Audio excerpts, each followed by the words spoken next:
Hare Krishna. Don't sensationalize sensations. Sensations refer to the experience that we get with our senses. When we touch something soft, when we taste something delicious, when we hear something melodious. These are all sensations.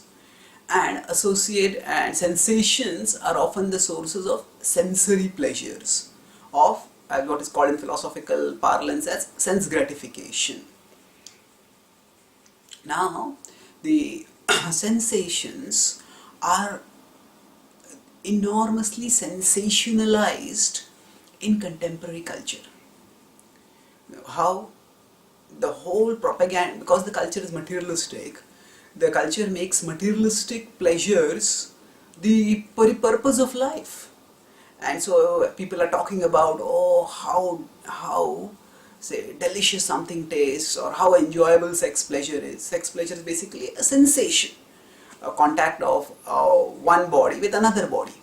So the whole culture focuses on sensationalizing sensations by glamorizing them and by hyping them up so much that people feel that that sensations are irresistible.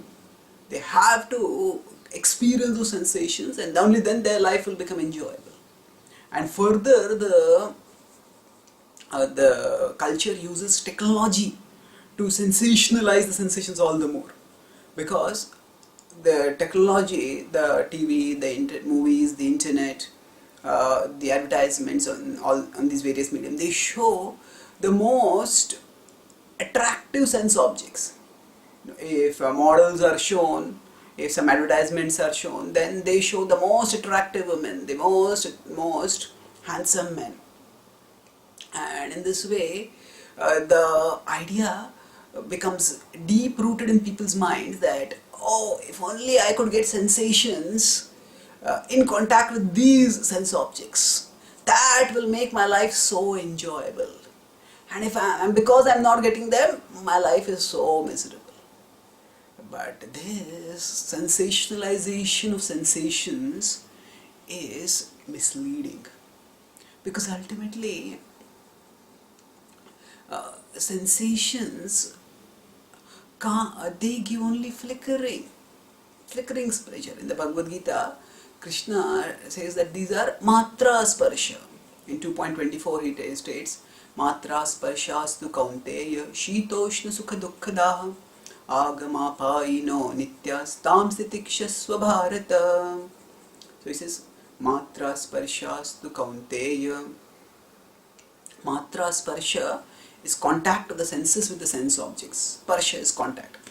Matra is tanmatra, the elements that make up material existence. So matra sparshastu kaunteya, O Arjuna, shitoshna sukha dukkhadaha. By these, sometimes happiness will come, sometimes shita ushna, sometimes we experience heat, sometimes we experience cold, sometimes happiness, sometimes distress. Now the character says agam apaino nityas. They have beginning, they have end. Anitya, they are temporary. And therefore tam sitikshasva bharata, therefore tolerate them.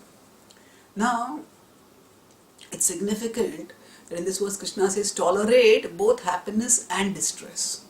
We may think of tolerating distress, that okay, if I have to eat something which doesn't taste at all good, I will tolerate it. But Krishna is telling tolerate even pleasures. So we may say, what is there to tolerate if there is something very delicious to eat? But the point of tolerance means don't get unduly excited. Don't sensationalize the sensations, in other words. Because the more we become excited when we get pleasant sensations, the more our consciousness gets locked at the sensory level, and the more we will get agitated when we get unpleasant sensations. On the other hand, if we decide not to get unduly excited about pleasant sensations, okay, if I get tasty food, well and good. If I if there are pleasant sensory perceptions around me, okay. But I know that these are peripheral to me. Why? Because in the previous verse Krishna has told that we are not the body, we are the soul. And The soul does not get fulfillment in any physical sensations. The soul gets fulfillment in loving reciprocations with the Supreme Soul, Krishna. So when we recognize that sensations are peripheral to us,